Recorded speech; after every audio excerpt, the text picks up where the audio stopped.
Hello YouTube, Mellow Automat here, doing a bit of a different video today. We've got a few videos back to back to back. This is going to be one of the playlists. There will be a playlist made with a deck profile and a separate video at the end. This is a tournament run by JJ/GGMrRogers. Links will be down in the description. The image of him will be, his logo will be over here. I want to give a massive thanks to him for running the tournament and for actually letting me record this and put this on YouTube. Much appreciated. Please do drop follows on Twitter, Twitch, YouTube. Really great guy. Can't plug him enough, honestly. But I did bring my Magnolia set 2 to his tournament. There are going to be 3 rounds, which will obviously be this video and 2 others, depending on which order you're viewing him. To try and watch them in order, because I might accidentally spoil what round's what and what happened in the previous round. But it is going to be post commentary, because I was more focusing on the games than actually trying to commentate my own games whilst playing them. And then obviously at the end of each video I will put a little summary of how the game went, how I could have done better, and anything I've personally misplayed on. But I shall see you guys on the other side of the video. Right, we are actually here for game 2 now. Obviously we're doing dice high rolls. We both end up getting the exact same the first one, so we then just re-roll.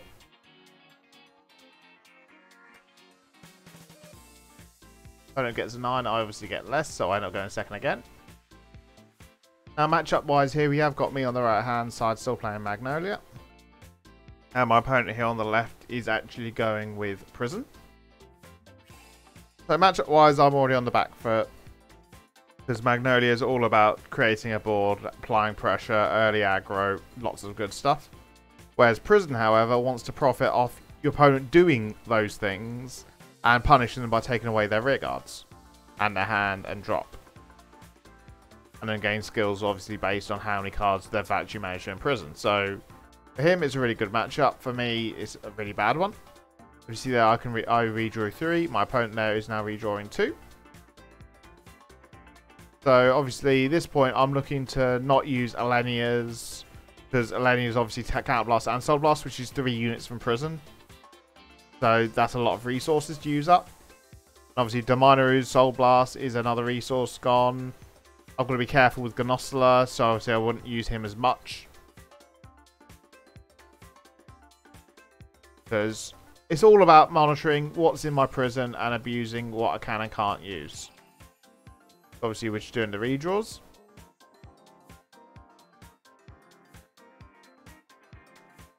And then after that, opponent both grab starters. He's going to be starting. And obviously stand up vanguards. So yeah, opponent goes first. Does discard a draw trigger for his ride deck. This is a bit key thing to note. Normally you don't see draw triggers in Seraph Snow due to the fact that you've got Cheval Stud, Carnite Blue, and Seraph Snow being a triple drive, creating a lot of hand anyway. You don't want draws on top really, because then you end up decking out. From what I saw, he wasn't playing the front triggers. No idea why he was or wasn't, but we just didn't see them, so guessing he just chose to not run them, which is his choice. Does grab Prison off of Carnite Blue, obviously. Shuffling up again, obviously he's going to do the piles again, because obviously shuffled it with basic etiquette. He stacks them all back up. Obviously Prison goes to hand, but he then instantly rests Carnite Blue to play said Prison. And Soul Charges 3. Bug Motor. I'm very happy that the fact obviously the heal and the Seraph Snow gone into the Soul. That means there's less cards I've got to deal with.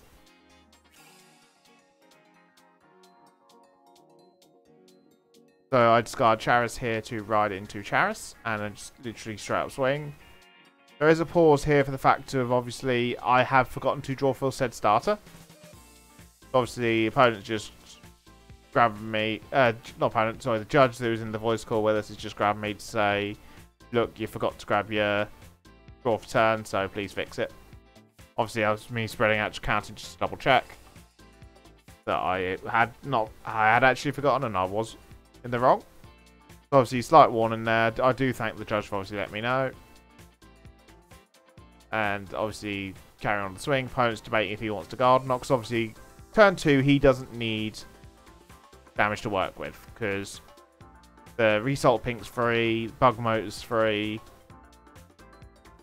Obviously, he just does trigger the pass. I whiff the trigger.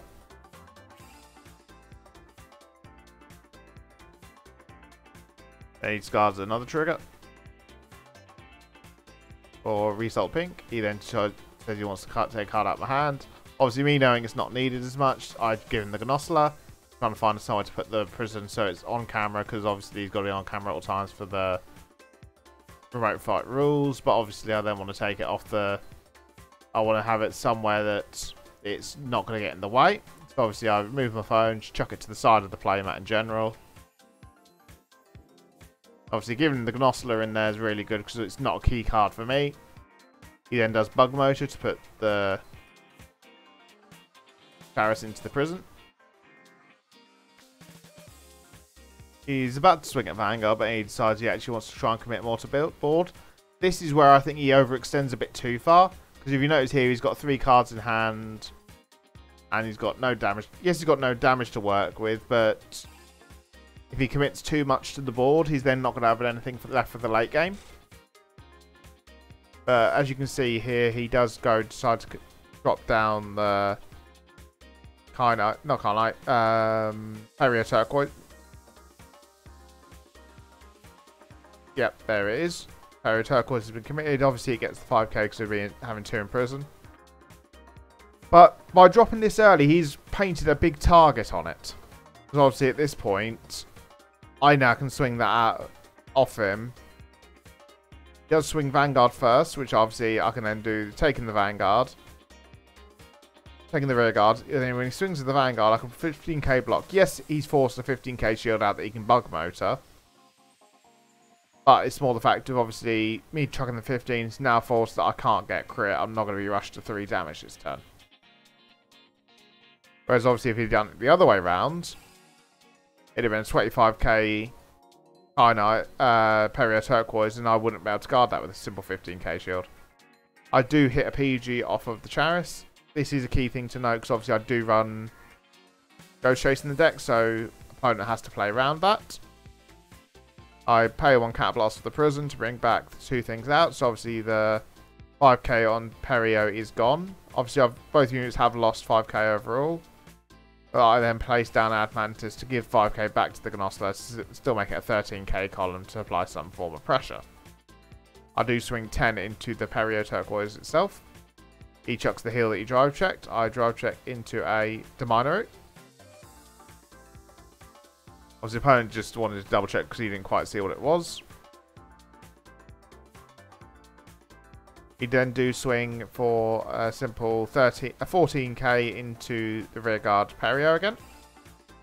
So obviously, my opinion is I want that thing off the board. Now, the key bit I do here, which is an interesting play, is I do actually decide to pass turn, not give him the Cat Blast to work with. This is key because obviously I know he's going to be reliant on the Seraph Snow to actually nuke my field. So because obviously I've not given him the Cat Blast to work with, he's had to discard a crit trigger for the ride deck instead of one of his other cards in hand. Because the cards in hand that we know we're about to find out about, obviously he's using Bug Motor to create the first prison. But he's trying to now desperately get back up to the 3 prison, which obviously he can't do with no Cat Blast easily. Obviously Bug Motor takes the heal out. We then have, as he's debating where to call it, this is Aggro Rouge in hand. There it is. He calls down the aggro. He then Soul Blasts. Obviously, that gets one of my cards off the field. He goes for the Gnosler. Obviously, that's my only intercept on the board. Easy target for him to pick off. And he plays the hand order. Because I've got four more cards in hand. He can take one out to make the 3rd card in prison. But the key thing to note here, that was the last card in his hand. Obviously, I've now drained his entire hand resources down. Obviously, he's just double checking how many cards I've now got in prison. Obviously, Seraph gains her 10k. Then Aggro gains her 5k. And then obviously, because of the order, as he's just saying, he gets to give 5k to another unit again. He does... Obviously, the option here is to give it to the Aggro Rouge herself, because obviously that makes 20k to the Vanguard, forcing 15k shield out of me. Obviously, if he chose not to do it there and I got defensive, he would then be getting nothing out of me again. Because, yes, he'd kill Admantis, but I want Admantis in the drop zone. So obviously, drive checks are Derry Violet, Aggro Rouge, and the Perfect Guard. I take a damage of Urdula. He then swings in with 20 at my 10. I am debating this because obviously my hand is starting to get a bit low, but I want to keep my hand up a bit so I can try and put some pressure onto him, so I take it. Does give me a draw trigger, so power to Vanguard and draw. Yep, we then stand and draw. I do discard another draw trigger for the Magnolia. And I use Magnolia's skill. I do find a Demonic, which I call over the Admantis. This is where I do... Myself personally, I have misplayed slightly here. You'll find out why literally in a second or something. Because obviously I'm just shuffling up, deciding what I want to do. Because obviously I debate the Demonic, which is a good play I didn't do. But the play I did do that I do regret. So obviously I'm looking at drop zone. For the fact that I've got Alenia in hand. And as you see right here, I call down Alenia and use her skill, which I really should not be doing in this matchup. So that's Counterblast and Soul Blast. I could have kept the Alenia in hand and just Counterblast taking 2 out of the prison. So look, I've literally left a Kusi sitting right there to sit right behind the Vanguard. But I've obviously planned it all to leave the empty rearguard for Kusi because I've been setting it up. But I did misplay there. I should not have done it. But I'm then swinging 15 at the rearguard Aggro Rouge. So obviously, if I'd taken 2 out of the prison, the aggro would have then been down to 10k as well. Whereas obviously instead it's a bigger number. Then obviously I swing 16 at the Vanguard. He's got literally 2 5k shields and a Perfect Guard, so he doesn't want to use them. Does get a critical defensive. Does mean I'm now forced to boost with the Admantis with the Magnolia. So it does come back to bite me in the butt where I should have not done that. No guards. First check's a Magnolia. Second check is a draw trigger. Obviously, just doing some maths to see if the power was right to give it to the rear guard. I do. And defensive, obviously there is none. Obviously, I'm just double checking my maths. Obviously, Magnolia's Counterblast fire. This again is something I could have got away with not doing. Because obviously, yes, he's going to have to take it. But it then gives him 3, so he's back in heal range. So, obviously, at this point, any heal that he would drive check would currently, in this situation, his heals are nullified. But putting him to 3 whilst I'm at 3 then means that his heals are alive again, so when he drive checks for Sarah Snow, any heals he hits will then go off as well. So I do start to play a bit sloppy at this point. But this is a massive learning curve of what I want to do. He's just double checking with my costs and obviously asking, are these, what's your grade 2s? Do I say they're both on play skills, which they are.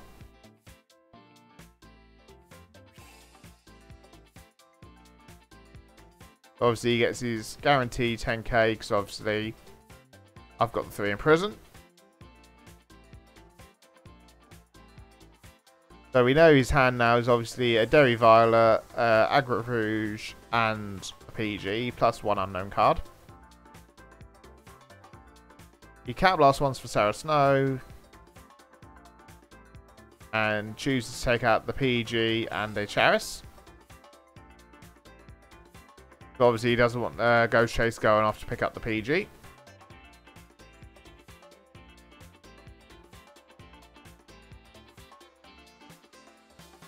He's literally debating there what he actually wants to do. Because obviously, if he calls aggro down, he ideally needs to use the skill. Which at that point, he's imprisoning more than he needs to. Obviously, there are no skills currently that do deal past 3 3 cards in prison. So obviously he's now sitting at 5, which is literally gives him the reign of, if I counterblast, take 2 out, I'm still hitting the 3 in prison for him. Yep, he calls down Aggro Rouge, uses its skill, and does put Alenia into the prison. And Theo is debating what he wants to do. And he does just swing in with Sarah Snow. Nope, he pauses again. He's really umming and ahhing what he wants to do, because obviously he's now 3 card hand, sorry. And he does swing in 23 Vanguard with his triple dive. Obviously, I say no guard because I need some counterblast to work with. First one, and you can obviously see here, this is where I got punished for pushing too hard. He gets to heal and gives power to rear guard. Second check's in order. Third check is another Derry Violet. Derry Violet is going to be a key unit against me because obviously it's a perfect guard if I've got 1 card in prison against anything that's grade 2 or below. Considering my deck is all grade 2s and below outside of Magnolia, it's a free PG on most units. He then decides to swing in at my rear guard, which obviously I just take because it's not worth chucking a sheer amount of guards to protect it. I do then drop a Persona Ride. Obviously now I've got 1 counterblast to work, which I need to save for Magnolia. So I'm literally looking through my prison stuff, see what I can actually utilise with Soul Blasts. You then call Urgula, whose now ability obviously lets me move the Admantis around a bit. The other thing it's also key for is it does actually deal with the situation of he can't now imprison my Admantis. I've then called Cootie down and manoeuvre it around.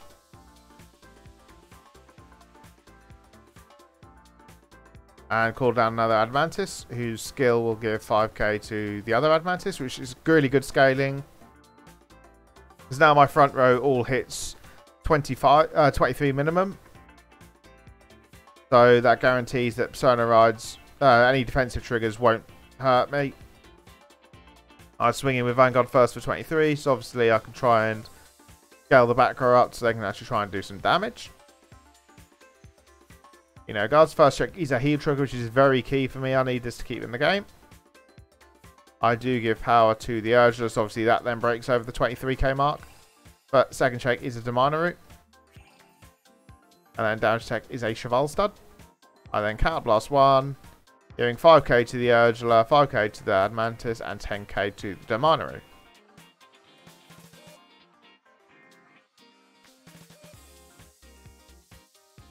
Now here's where I do misplay again and swing in with Admantis for 13k at the Vanguard, which I should not be doing. I should be swinging with the Demina first, because obviously if he then hits the trigger, the Admantis can then start at least boost the Goosey. But he decides to block, so obviously I then decide, right, let's get rid of this Aggro Rouge, because obviously that's a 10k intercept. I swing 20k into the Aggro.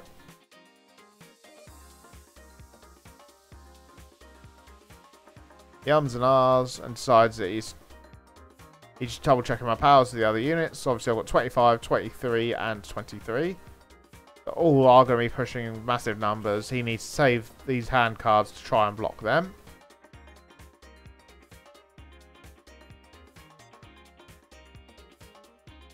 Obviously, you can't quite see what it is because obviously that's another proxy. So obviously I just lift up the Urgula so it's easier for him to see.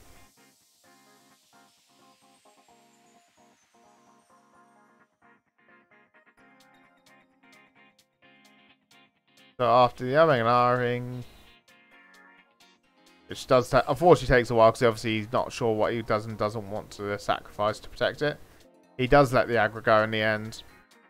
Then it's 25 at the Vanguard.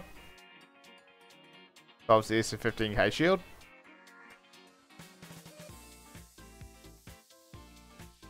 But the key bit to note here is even if he takes this and does hit defensive, he's then got a 40 odd k swing from the other side. Obviously, just double checking numbers. I'm saying just there 23, 23 again. Obviously, that's 46k if it does end up having to boost. So at this point of the game, I want to try and force into 5 so I can then swing another Persona Ride turn, take out his entire field.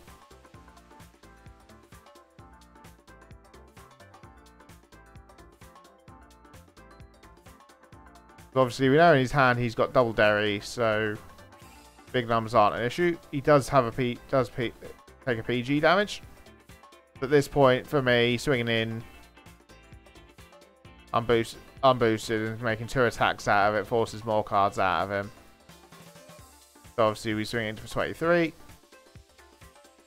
It was showing me earlier that he'd got 4 in hand, and he does get the front trigger there. So obviously, this is now only a simple 5k guard, but with his hand being double Derries, he wants to keep them safe, so he uses a heal trigger to guard. So he draws for turn. His hand really is not in the best of situations. So he's now forced to call said Derries to rearguard circles. Obviously, the Derry on the right hand side isn't actually going to be hitting any magic numbers or anything. So he got to use the Order Prison that we knew was in the last card in his hand. Does leave him with 1 unknown that we are not aware of. Obviously, I chuck a draw trigger in there because it's the point. Least shield in hand, it's going to help me the least for surviving this turn.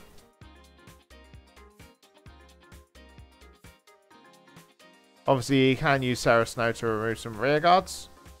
The other thing that I did miss playing doing, which I should have done, is actually protected Kusi a bit better with Urgula for the fact of I want to keep Kusi on the board because he's a bit harder to actually bring back out again because of needing the empty rearguard circle behind the Vanguard. So obviously he's taking the Kusi off me now. Yeah, no, sorry, no, he was just double checking what Kusi's skill was, and obviously I'm saying it can only be called behind the Vanguard circle, but then Urgula can maneuver it around. And I then explain, obviously, Urgula is protecting the unit in front of it from being targeted. So he's obviously saying, is it herself as well? I'm like, no, it's just the unit in front of it.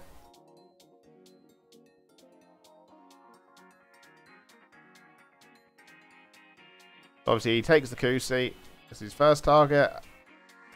Now, sensibly thinking here, he doesn't want to take the Damana, he doesn't want to take the other Admantis because they're on play skills. So Urgula is his best bet because it's going to cause the less impact to the game.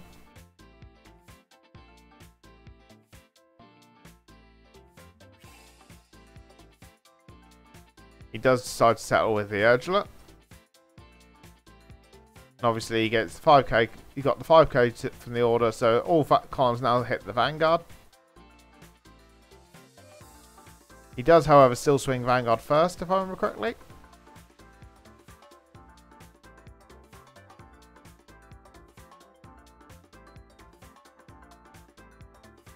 Yep, he swings in Vanguard first, which is slight misplay on his side, because obviously, if I now hit defensive, I do shut off one of his Derry Violets. Actually, I switch off both of his Derry Violets, because they're both 18k columns at this point. I decided to take his obviously bank on said defensive. First is an aggro, second is a Perio, and third is a draw trigger. He's obviously just doing his math to see what numbers make up where.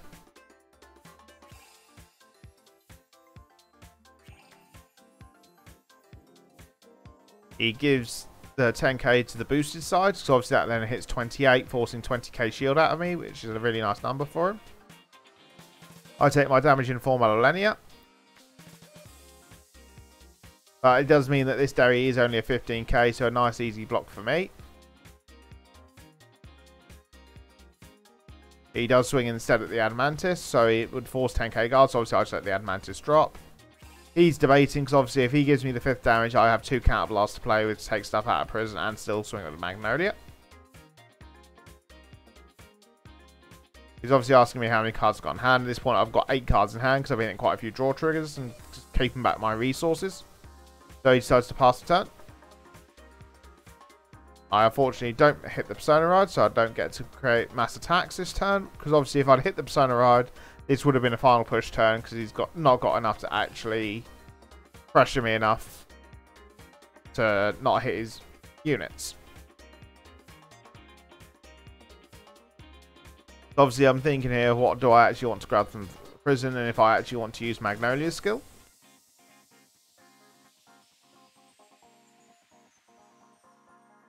But I have obviously been building up a lot of soul because I've not been using it for the past couple of turns now. I believe I was sitting either 2 or 3. I do decide to counter blast in the end, taking out the Urgler. And I take out the Gnossler. Obviously, Gnossler's skill's not going to be live, but it's more the fact of it's an intercept I can work with. I can then use Urgler to maneuver the miner out to the front row, call the Adamantis to behind the Vanguard. And I then put another miner in the front row, which I'll then use that skill instead to let the other one attack from the back row, so I can still get the 4 attacks at Vanguard. Because my thought process here is that at this point, I swing Vanguard at Vanguard, forcing guard out of his hand. He can't use his Derry Violets for this swing.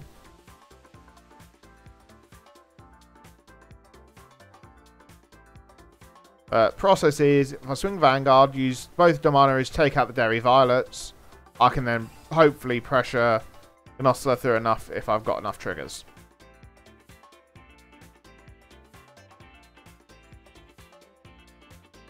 This is obviously my do or die turn because I don't think because obviously the size of his deck and we've not seen many crits from him at this point. My thoughts process is I need to be able to live the turn. If I don't kill him this turn, I won't live his next turn. We also still haven't seen over trigger from either side yet. So obviously, E-Perfect Guards, which we knew was there. It's got the draw trigger that we knew about. So first check is Gnossler, second one's a PG, which is very useful for me because that means I can then manipulate what I can and can't block next turn. And obviously, unfortunately, there is no triggers, so the Gnossler is only going to be forcing a 10k shield. So obviously, I use first Demonish to attack a rear guard. I go for the boosted one because it causes better numbers against me. I then swing 15 at the other Derry Violet. So he takes that one off the board as well. And I'm like, that's good. Let's swing at the Vanguard. And then is where my face drops. The moment I see he drops the third Derry Violet. Now, Derry Violet is normally used as a 2-off card, but people have been increasing, obviously, for the fact of the English version sees a lot more Bruce in the meta compared to the Japanese format, which is more Bastion focused. Obviously, he stands and draws. He knows this is his literal last turn because he's really running low on hand. He's not going to be able to survive another push turn from Magnolia. Even without me actually using Magnolia's multi-attacks, I can make 3 big columns, pressure all of them at his Vanguard because he's now out of Derios. He knows he's got to kill me this turn, so he's got to create an actual board. So he calls 2 Perio Turquoise, which at this point are dead cards because I'm not going to be calling stuff from said prison.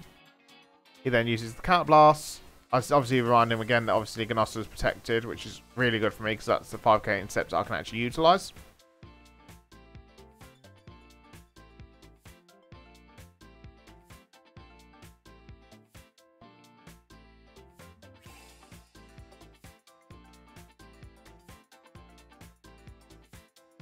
So he takes out the Demano, which is obviously the first intercept. Now again, you're ideally wanting to be looking at the Urgler, because obviously the resist is a big concern for the deck, and the ability to maneuver stuff around.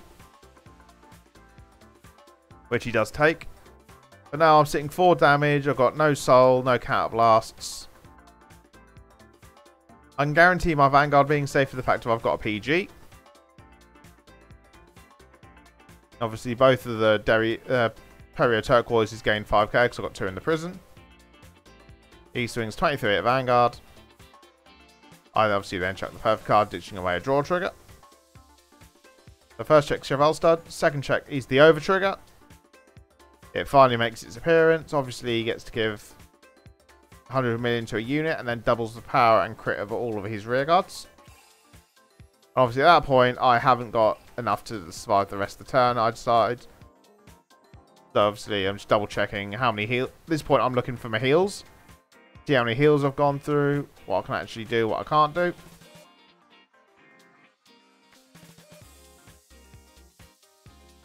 Obviously, the big blue dice is referencing the big 100 million.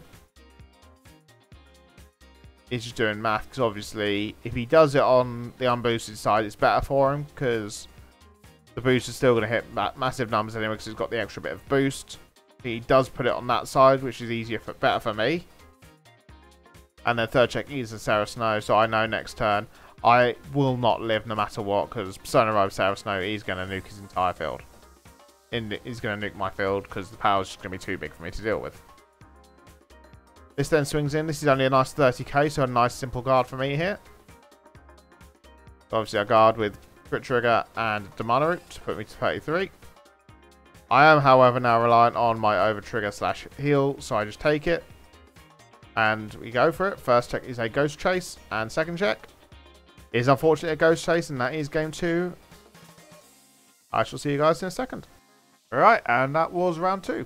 So, massive misplays from me left, right, and centre. I honestly, there's too many to list to actually break it down properly, but I didn't deserve a win in that game at all, and obviously Overtrigger from his side said the same. I'd got so many chances where I could have profited more and guaranteed my win, but I misplayed, made choices that I shouldn't have made knowing the matchup, and it is what it is, unfortunately.